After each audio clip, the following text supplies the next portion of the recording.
Our speaker today is a second-generation owner of the Greenspan Company, Adjusters International.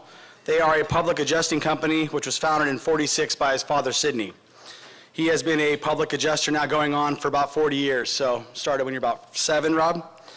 Our speaker's clients range from the World Trade Center, City of New Orleans, retail, manufacturing, businesses, high-end homes, properties throughout California and the United States. Ladies and gentlemen, please help me welcome Robb Greenspan. Thank you, Brian. Well, good morning, everybody. I see who the non-drinkers were last night. Well, almost who the non-drinkers were last night. We are going to talk about marijuana. We're going to talk about cannabis. And just to get it out of the way, I don't have free samples unless you have your 420 card with you. So just come on up right now and show me your card. Okay, so that took care of that issue. You know, in 2012, 2 states legalized recreational marijuana. Now there's over 4 states that have legal marijuana. 26 states allow cannabis use for medicinal purposes. 8 more states, including California, are voting this year to open up to either medical or recreational marijuana. Why do we care? Well, it's a $6.7 billion industry, most of us estimate, $21 billion by the year 2020. If you're not involved in cannabis and you're not involved in the insuring of cannabis, it may be too late for you. But I'm going to tell you, all of you that are retail brokers here, you're already in the business. You just don't know it. And we'll talk about why you're in the business. Even though it's legalized and been legal since 1986, it's still a Schedule I drug. Most people don't understand that California passed a medical marijuana initiative in 1986. We didn't know about it. The cancer patients, the people pushing medical marijuana, they knew all about it, and they've been fighting it for the legalization of it. And I found, just as a side note, what's interesting is 2 years ago, California voted for recreational marijuana. It was soundly defeated because 3 groups mainly put up the money to defeat it. Not the groups you would think. It wasn't the pharmaceutical industry, it wasn't the alcohol industry or the tobacco industry. It was the prison guards union. It was the medical marijuana establishment, because they said, we haven't been fighting and going to jail since 1986 to let people use marijuana recreationally. And the third group were the growers up in the Emerald Triangle in Stanislaus, Humboldt County, up there, because they didn't want it legalized because that brings down the price. So I found that interesting. Well, they've all come together, and most likely Proposition 64 is going to pass in California. If it passes, and recreational marijuana is now legal in the state of California, does that take away all the problems with insuring it? We're going to talk about that issue today. It's a burgeoning industry. The insurance industry is looking at ways to make money in this and revenues from cannabis, and some of them are jumping in the market. Many other insurance companies are getting ready to do it once the federal law changes. So why would they do this? Why would the insurance companies want to get into insuring cannabis? Well, its attitudes in the U.S. are changing. The use is out of control, and law enforcement cannot deal with this anymore. So now we're starting to legalize it across the country. Jails are overflowing. 35% of the jails in the state of California are for low-level marijuana users. And because of the private jail system that we're now in this state getting away from, they've been encouraging these private companies for the courts to throw them prisoners, because that's how they make money. Tax revenues, everybody's looking at the potential for tax revenues, and then the medical initiatives. So that's what we're going to talk about today. How do you protect yourself? Your clients are most likely, again, I'm talking to your retail brokers here, you're probably going to get asked in the next few years, what are the laws regulating this industry? What insurance is available to me for my grow house or my dispensary or my doctor? I'm a doctor and I'm prescribing it. What insurance do I as a business person need to have if I'm in the cannabis business? What will happen if I have a claim? And I'm investing big bucks in this industry, and what can I do to to protect my investment if I'm shut down by the government or through crime or a loss? That's what you're probably going to be asked in the next few years, if not the next few months. So let's talk about it. Mike? All right, there we go. So legalization is just around the corner in all our states. These are the states that have legalized it or done recreational marijuana. You can see the black states, nothing, but everything else, the green, the yellow, and the red, cannabis in some form or fashion is legal in those states. Okay? The economic impact, I told you, it's estimated to be $6 billion. Cannabis is the largest cash crop in the state of California. If you take all our other growing, everything we grow and produce in the state of California, it doesn't come close to the value of the cannabis crop. So again, we're talking big dollars here, and it's going to make a difference. Slide. Okay, so who needs cannabis insurance? Let's start with that. What groups? There we go. Building and landlords. They need insurance for marijuana or for cannabis. Let's get it straight. The industry is using the word cannabis because marijuana has a bad negative connotation. We think of cartels, we think of, dealers on the street corner. Cannabis has a little bit better name, so I'm going to go back and forth between those two terms. Building landlords need it. Landlords got to worry about industrial properties, warehouses, strip malls, office building parks, shopping centers, condominiums, greenhouses, and property out in farms. All of those can have cannabis being produced or grown in it. You don't know it.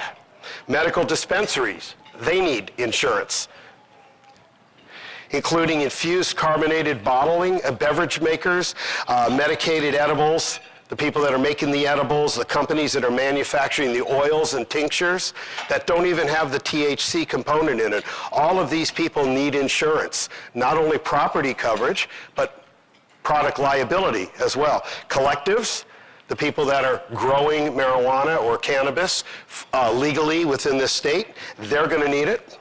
Grow house operations, you're going to see grow houses, a lot of pictures of these. They obviously need insurance. We need building equipment coverage. We need the stock coverage.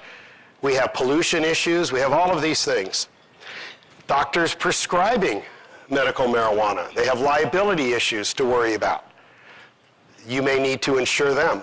Cancer patients, we're having trouble with this. Cancer patients using or growing marijuana for their own use, they need insurance. These plants are very costly. And of course, lastly, if this thing will slide, the homeowner, the guy or the gal that's growing it in their basement or growing it in their closet, they have a theft. Each one of those plants can be worth up to $2,000. Is it covered under a homeowner's policy? We'll look at that. And lastly, the marijuana delivery services. There we go. Now I know you're awake. You're paying attention. Who remembers that movie? Yeah, okay. We know the ones with the 420 cards here. Okay, what does a typical grow operation look like? Many of you probably have never seen one. This would be... This is not working very well. Slide. There we go. It could be in any commercial building. You don't know who you're renting, or your clients, your landlord clients don't know who they're renting to. It could be the building right down the street from your office, and it looks just like a regular building. It could also be the house right down the street from you. Yes, that house right there is a grow house. That's a claim we had, and the whole house has been gutted out. If you were living down the street from it, you would see people coming in and out. You'd see lights going on and off because they've gutted the house out. They put fake walls in front of those windows. They might hang a picture on it and put a lamp with a timer on it. That's what's going on. But you're insuring this just as a house. So you got to be careful. We're going to talk about that. That's a large grow house. That's a pretty big commercial grow house. Obviously, with the lights and the chemicals and all the plants, there's a huge need for insurance. You're looking at millions of dollars in value in that crop right there in that picture, and they'll turn that crop 4 times in a year. That's a small grow room. That could be in any house, that could be in any building. And again, we're going to talk about what the insurance is. This is what a grow room looks after the police have been there. Okay? Every one of those was a pot plant, and the police come in. And the funny thing is, they'll come in and strip it out, whether it's a legal grow or not. That's the sign that was in front of that grow house right there. That was a legally authorized collective. They were growing pot for medical purposes, but when the fire happened, fire department calls the police and says, we've got pot in here. They come in and they cut it down. And we're going to talk about a court case over that same issue. What causes the problems in grow houses? High heat with lamps. Those lamps right there that imitate the sun can run at about 600 degrees. And when you lose your ventilation system, those lamps can explode and cause fires. You then add in that they put vapor barriers to keep the moisture and insulate the room so the heat stays in. You add that to crappy illegal wiring, and what do you get? A fire, and it's gone. And that's exactly what happens every day of the week. These places burn. Fires can be devastating to a landlord's building. It can hurt your loss ratio. Word we don't talk about too much, but you can have a fire, and that's what a building looks like after a grow house has burned up. And this is a building right in San Fernando Valley, right in the industrial section. You'd never know that they had $2 million worth of marijuana growing in there. And this is what a building looks like after a fire. So you can see it's pretty devastating.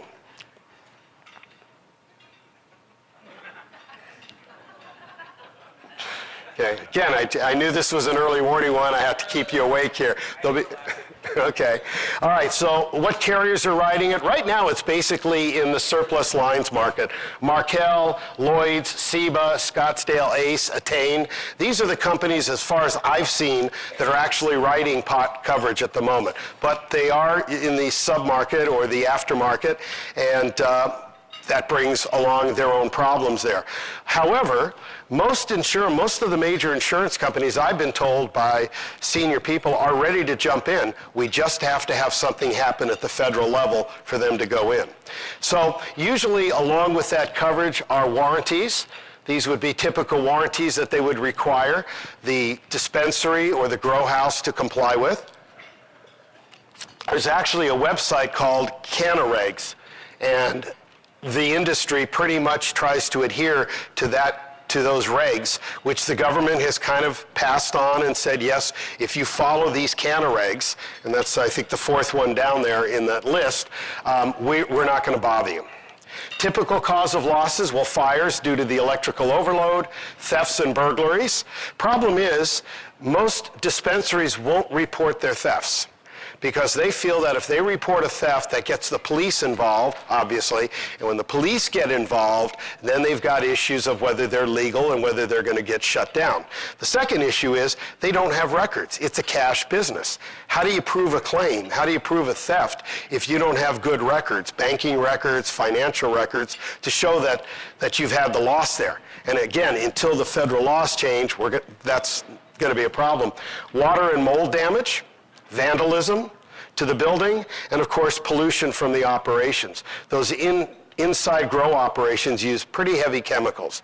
When we go in after a fire, many times we'll wear respirators because of it. So the available coverages, of course, will be theft, workers' compensation.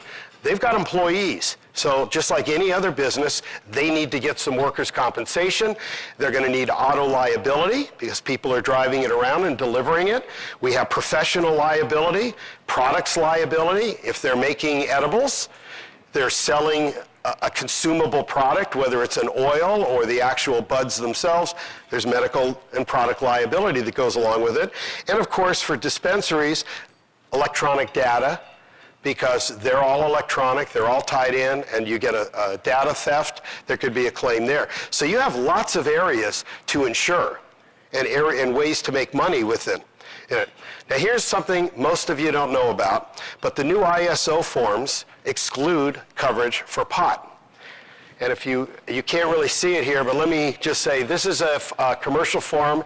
It's a CP 1034 in the 2012 edition, and I'll read it to you, and I have to get up close too. We will not pay for loss or damage to the described premises caused by or resulting from smoke, vapor, gas, or any substance release in the course of production or operation or processing operations performed in the rental units described in the schedule, whether legally prohibited or whether prohibited or legal. So what they're basically saying here is, we don't care what the cause of loss is. If marijuana or any other drug manufacturing is being processed or done within that building, we're going to deny the claim. And I had one with one of the carriers that's here. They've had a table out there, and their adjuster came out. We had a 5-story building. On the 5th floor was a grow operation. On the ground floor was a quinceañera, am I saying that right? Quinceañera shop for the 16-year-old girls, to buy their dresses. 15, thank you. That's the store that had the fire. 5 floors up was a grow operation, and this carrier denied the claim based upon there was an illegal operation. It had nothing to do whatsoever with the fire, but they had that form. When I went back to the broker and said, do you understand what you wrote here? Well, nobody told us about that. That's the problem. The underwriters within the insurance companies will tell you all the good things when they change a form. Oh, civil authority, we're going to give you a free week. So instead of 2 weeks coverage, for nothing, we're going to add a 3rd week of coverage. What they didn't tell you was that they went from a small dollar deductible to a 3-day deductible. And in my 40 years of handling claims, I've never had a civil authority claim, meaning shutting down of your street so nobody could go to your business, that lasted more than 2 days. So in my talks, I always make the joke that the Bible speaks on insurance, I think in Deuteronomy, and it says, whenever an insurance company shall giveth, they shall taketh away.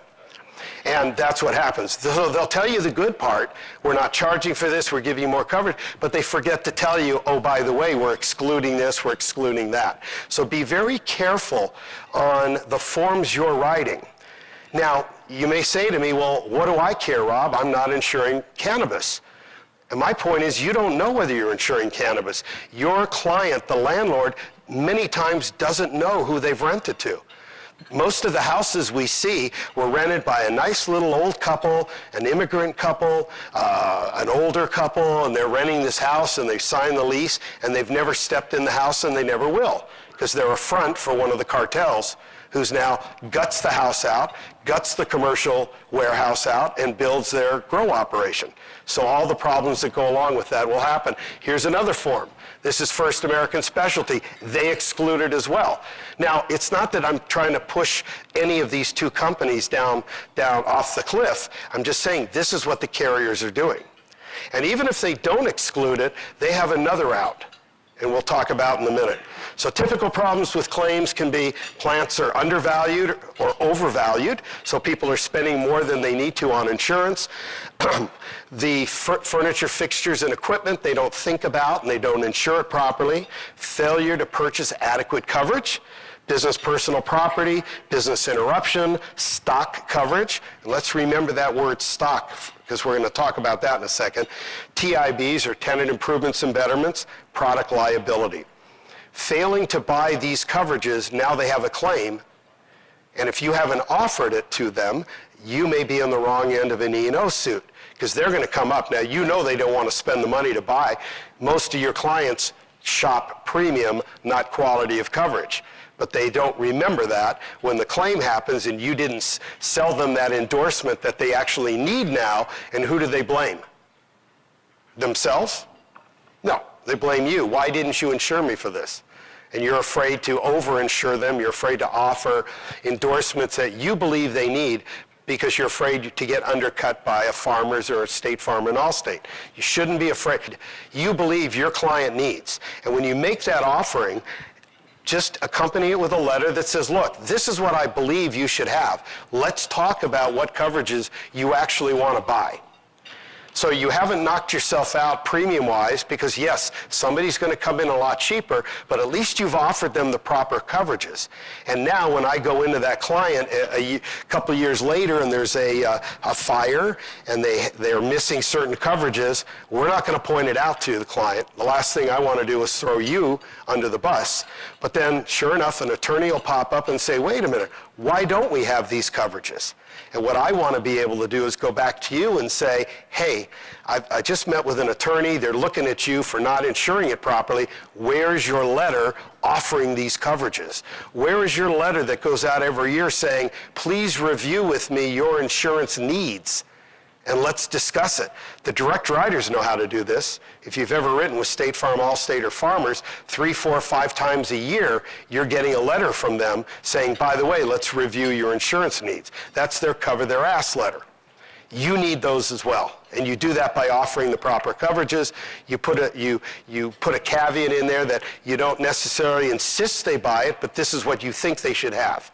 And then they can choose what they want to buy. Claim problems, untypical of what we normally see. Lack of good financials. They can't really bank, so they don't have good financials.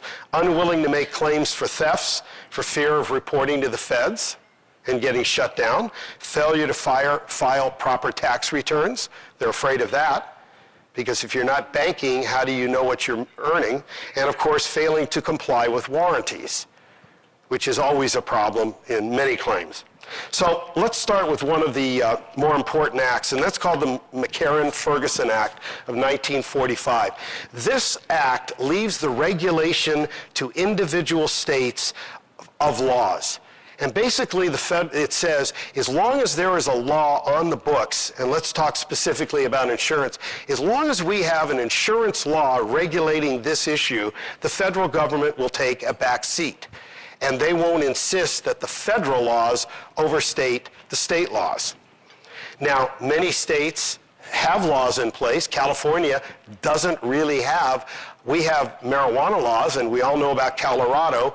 Recreational is legal, medical marijuana is legal, but they needed to have actual laws dealing with cannabis and insurance to keep the feds off their back. So that's the McCarran-Ferguson Act. The act mandates that a federal law that does not specifically regulate that business of insurance will not preempt a state law. So now we've got a real conundrum here. What law is really taking place? What law is really carrying the load of the issue with cannabis? A law not specifically pertaining to insurance is more likely than not that the federal law would supersede any state regulations. We're going to go over a few court cases that will really put this, highlight this issue for us. So the first thing I want to ask you is growing of a plant in your house or business, would that be considered a tree and a shrub? A growing marijuana plant. Is that any different than a tree or a bush in front of your building or on your property? Anybody want to take a guess? Okay. Do I need to put a joke slide back in to wake you up? All right, so can we collect? Let's take a look at the issue. We have a case called Tracy versus USA Casualty Insurance. It's a Hawaii case. Whoops. So what basically happened, a Hawaii resident, Mrs. Barbara Tracy, had 12 plants growing in her yard in Hawaii, and she valued them at $45,000. 12 plants worth $45,000. She had a fire. And the government came in. She insisted that the insurance company pay her for these plants.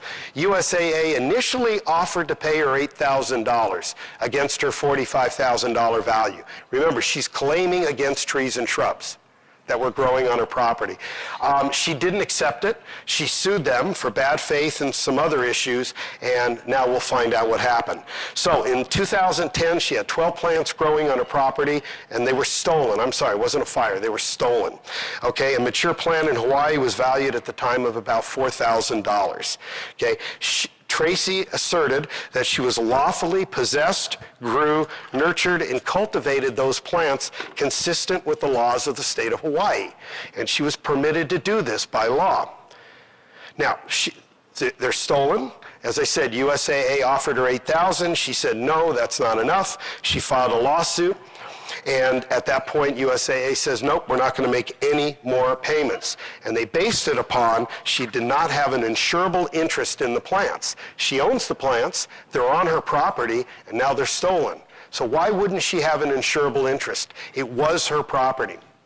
So a motion for summary judgment was made.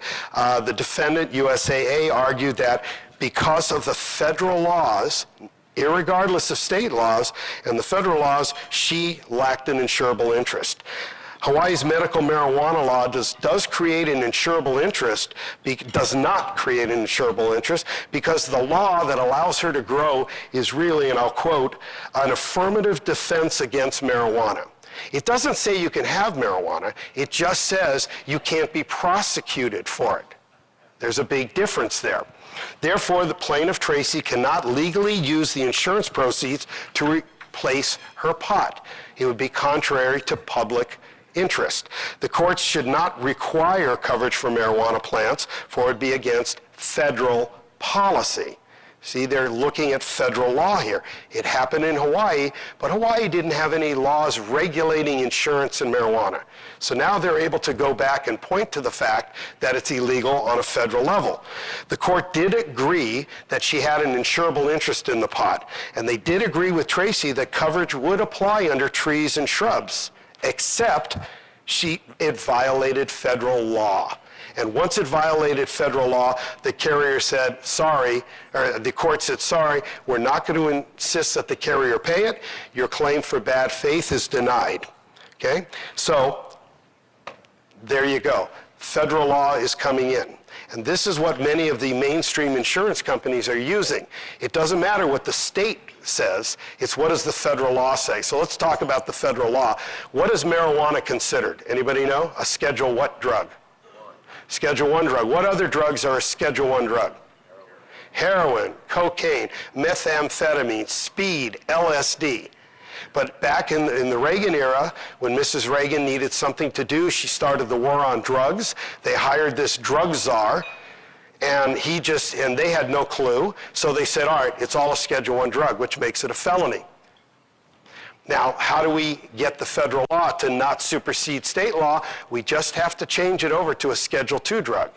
And then it becomes a misdemeanor. It's still not legal on a federal level, but it's no longer a felony, and that takes the defense from the insurance companies away by claiming, well, it's contrary to federal law. Next case, Green Earth Wellness. Okay? Green Earth Wellness versus Attain Specialty. This is it's not a court case that's been adjudicated yet. They were going in on summary judgments and things, but here's basically what the case is about. Retail medical center in Colorado Springs. They allow medical marijuana to be sold. Colorado Springs, even though Colorado has voted recreational is okay, Colorado Springs does not allow it. They only allow medical marijuana.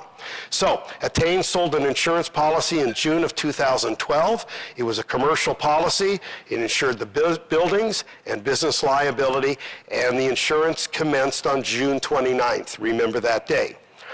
Few days after the policy commenced, or a few days before the policy commenced, in June 29th, a wildfire happened in the area. Smoke, soot, and ash then blew into the retail store, contaminating the marijuana. The smoke caused, they had growing plants, which were mother plants, clones, and budding plants. There was issues of finished stock that would be harvested marijuana, packaged and ready to sell. We also had building damage due to a theft that occurred right after that, but we're not going to really talk about the theft. And we have a case for bad faith, because Attain says we're not going to pay for it. So, both parties had now asked for summary judgment, and what they basically said to the court, look, we're fighting, we want you, without going through a court trial, to make a ruling on whether this is covered or not, and the various issues, and that's what summary judgment is. So the first issue is, what is a growing crop?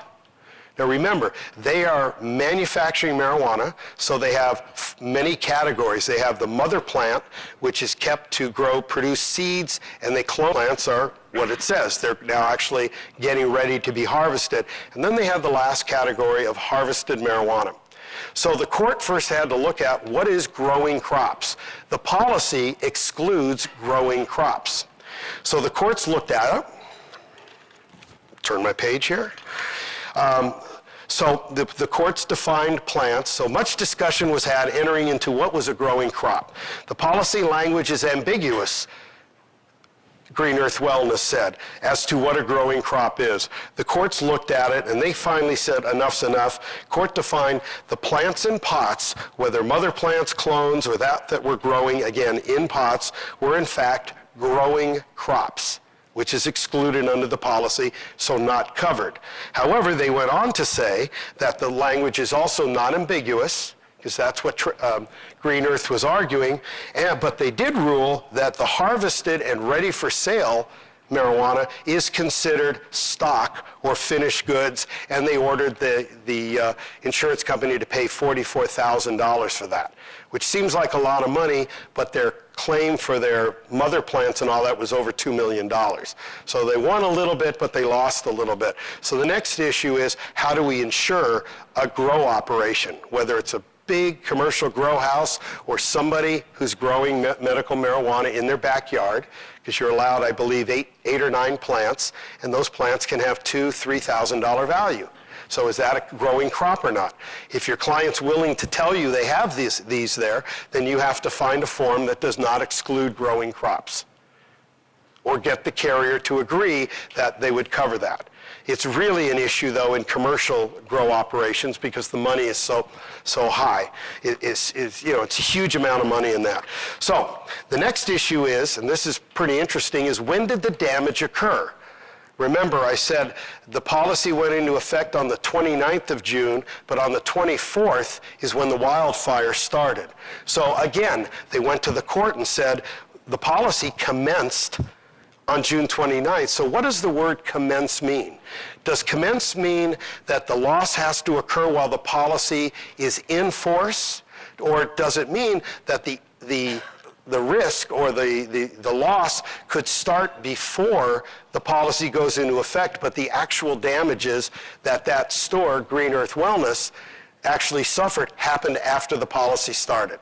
So the courts looked at this, and they went over. So first we have to define what does commence mean. The policy says we will cover losses or damage commencing during the policy period. Does this mean a fire starting a few days before the policy went into effect, although it didn't cause any damage to the store yet, that the risk or the action commenced before the policy went in? Or does the start date of the fire have no basis on it, but when did the damage occur in our building? Courts did not issue a summary judgment on this. They said, you know what, this is worth litigating, and that is now in trial as we speak. So it'll be very interesting because this has broad-reaching effects on many other type claims. You have thefts going on. Policy kicks in a week later. We had a theft before, now we have a theft afterwards. Is it the same people coming in? Is it the same risk or loss that's happening? Or are these two different losses? We'll see how the courts will eventually define the word commence. But that, again, is a real issue because when did the damage commence? Lastly, the issue of contraband came up in this case because the policy excludes any coverage for contraband. So what is the definition of contraband? Okay, is this a federal law and is this public policy? Is this against federal law and is it contrary to good public policy? The word contraband is not defined in the policy. So the courts went out and they finally found Merriam's dictionary, and they looked at it, and they looked at the definitions in common use, but they also looked at the federal law, which is what makes marijuana or cannabis illegal. The courts really didn't want to look into the contraband issue. They didn't want to touch it. So they kind of kept their hands away from it. They didn't want to decide what it really means, but they did agree that since 2009, federal enforcement authorities have been ambivalent in the enforcement of the Controlled Substances Act. Now, Obama in 2009 said to the Justice Department, look, we're not worried about marijuana, low-level people. You know, the big importers, yeah, we'll go after, but let's look the other way. And actually, they started banking because of that. But then, sure enough, within 6 months, the Justice Department ignored Obama's directive, and they started looking into it. So all of a sudden, the collectors stopped banking.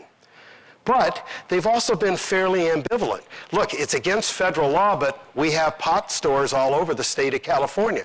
We have them all over 4 other states and soon 8 states on recreational. And the feds are kind of looking the other way. So the court did say, since the federal government is not really enforcing it and they're ambivalent, we're not going to make an issue out of it. So we don't even want to define the word contraband, and we're just going to let that slide. And that's kind of what's happening now. Technically, it's illegal, but many courts are at this point in time saying, you know what, we're just not going to worry about it.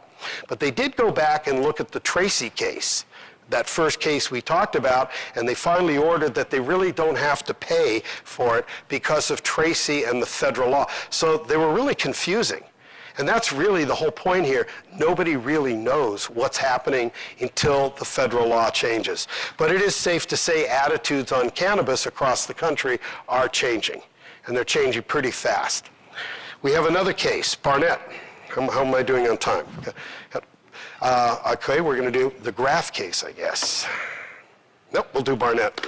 Barnett's an interesting one. This really is not, this is an interesting case, I find. So Barnett owned a home. State Farm insured it in 2007.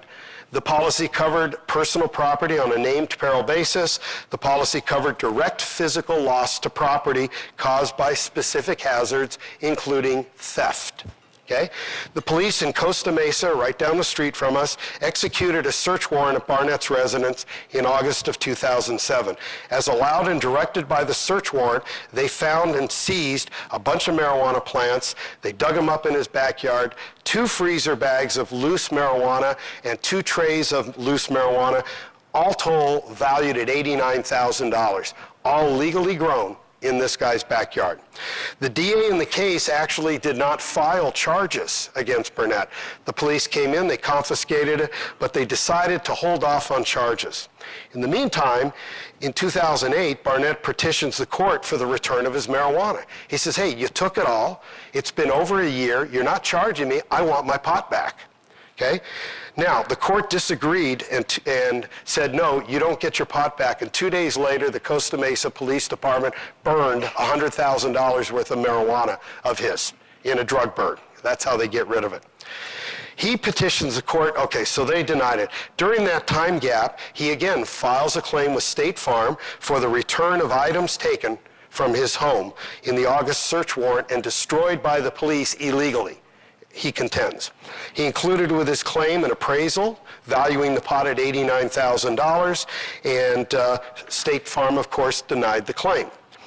So they ultimately denied the claim for the theft by the police. And I'm skipping a lot of the details. In February, Barnett files a complaint with the courts for action against State Farm for not honoring his theft claim and for breach of contract for the bad faith and in the implied covenant of good faith and fair dealings. Bad faith, we call that. In 2010, State Farm files a motion for summary judgment. Again, that means we go to the court and we say, look, we don't want to try this issue. We don't believe it's a legitimate issue. We would like you to rule and make it go away without a court trial. So the court had to deal with this issue. So the trial court concluded that even under the broadest definition of theft, the facts here do not assert that the plaintiff's losses are covered. They then go back and say to the court, why? The police stole my marijuana. They legally had the right to take it, but then they burned it, and they stole it from me. And the court came back and said, well, the words theft and stolen is the felonious taking of items. And this is critical because it's not enough to commit trespass against another person's right of possession. Rather, there must exist a criminal intent to deprive the owner of its possession. Somebody comes in, puts a gun in your face, steals your stuff. That's a felonious. The police had a search warrant. They, in good faith, thought they had the right to take these items. Then the court says, no, you don't get them back, so the police department burns it. It's not a theft. It was done in good faith. The court on the insurance treaties that defines very broadly the taking of property belonging to another without authority. The court said no, it must have the felonious intent. It's clearly not the case here. The police never intended to permanently deprive him of it. They held it for a year before they burned it. So they granted summary judgment in favor of the insurer. Simply put, the required criminal conduct did not exist in a theft. Now, had somebody gone in and stolen his plants, not being the police, do you think they would have covered it under theft, State Farm? Because now that is the criminal felonious taking.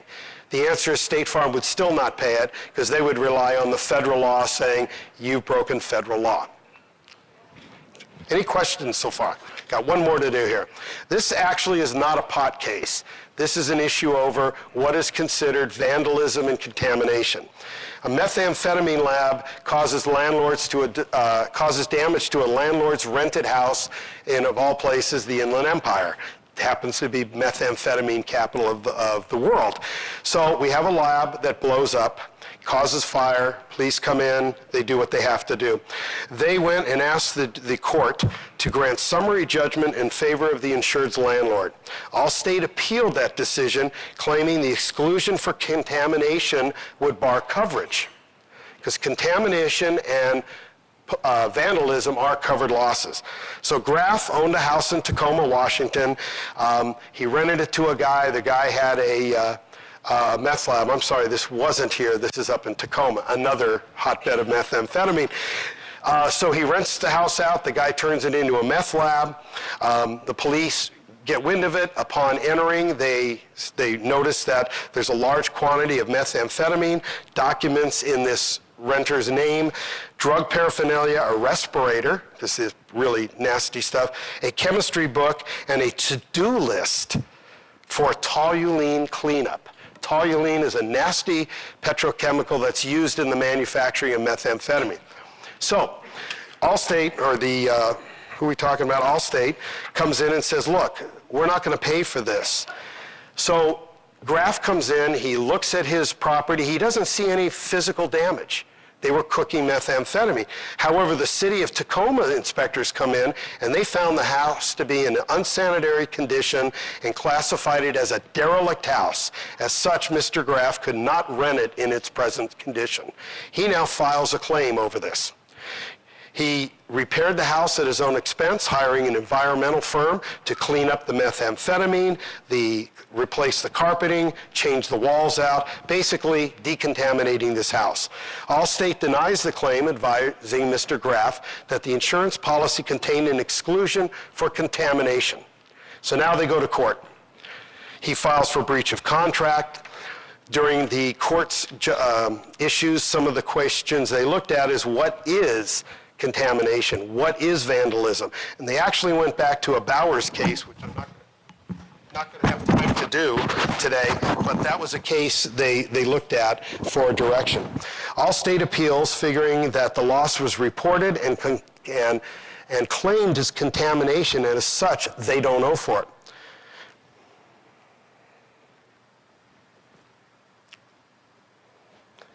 So, let's just look at this. Graff's insurance policy covered all risk of physical loss. Number 4, what they're not going to cover is contamination. So they say, we have an exclusion in the policy for contamination. The courts looked at this, and the courts did not find, or did find, that since Graff, well, let me redo this. It was classified as contamination by the city inspectors. And Graff, hearing them say your place is contaminated, those were the words he used. But the court said, wait a minute.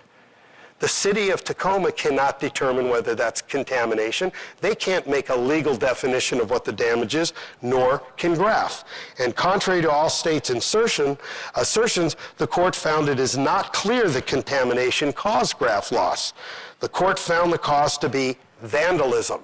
He rents it to a tenant who comes in and vandalizes his property. They object. They say, well, this wasn't vandalism. So now we've got to go look at what the definition of vandalism is. And the courts basically said that it's the intentional, that tenant's acts were intentional and disregard for Graff's property interest, and resulting damage was almost certainly going to happen. This meets the definition of vandalism.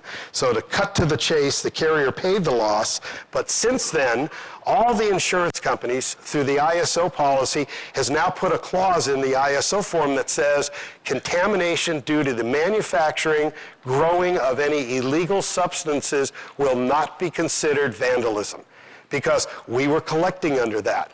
And whenever the insurance company finds that they're having to pay claims, unfortunately, their lawyers will sit there and say, well, we can knock this out. We'll just add another clause to the policy. But they don't tell you about that. So now, instead of letting the courts decide what's considered vandalism or contamination, the carriers just say, we're not going to pay it no matter what.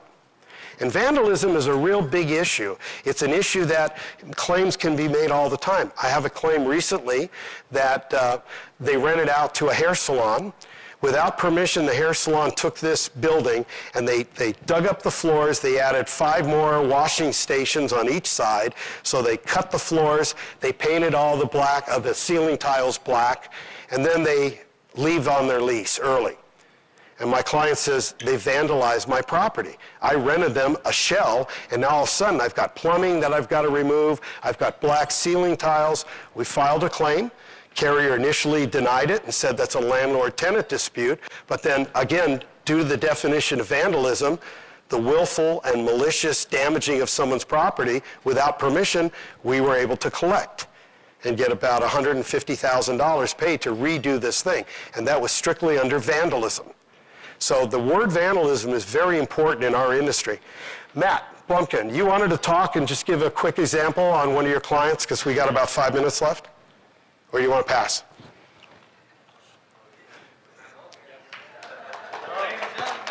Matt Blumkin.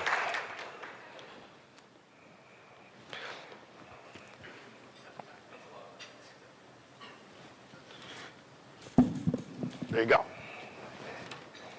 Good morning. I just have an example about the dollars involved. As you are insuring it and you're thinking about risk, I'm going to give you a few numbers and you can decide how you can quote a premium for somebody. If someone is doing a pot farm and they can have, let's say, up to 99 plants in California legally with the co-ops, each plant can produce somewhere between 8 and 10 pounds of marijuana per cycle. So if you're doing 2 cycles outdoor, 4 cycles indoor, and you're doing 10 pounds of pot per plant, we're starting to talk about a lot of volume. The average pound will sell for somewhere between $1,500 and $2,500. So if you're doing 2 cycles outside, 100 plants, 10 pounds, you're talking about $4 million of cash in a year. If you're doing 4 grows, you're talking about $8 million of cash in a year. Cost to market is 50%.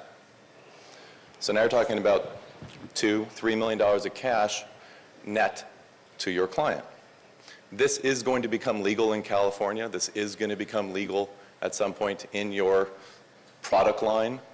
So when you start thinking about business income claims, extra expense claims, these are all going to be insurable interest at some point. It will get descheduled from a 1 to a 2, and then all of these people with this cash can actually bank it federally, because right now they can't bank it. All of this cash is sitting on outdoor grows in buckets, or it's going to a cash bank, which are basically armed banks where they deposit cash. So then you have a transportation problem of people moving cash, thefts, robberies. So these are things for you to start considering. It will become the 3rd largest cash crop in this country after corn and soy. So one of the thoughts is, as you speak to clients and this becomes legal, you're going to have to get a P&L statement. You're going to have to ask them what their business model is like any other business. So it's just food for thought. Next year, hopefully the year after, it'll be legal. There'll be more forums. Rob and I can come back and talk about what we see in the claims, because we're already getting these kind of claims. Anyway, that's just some information for you.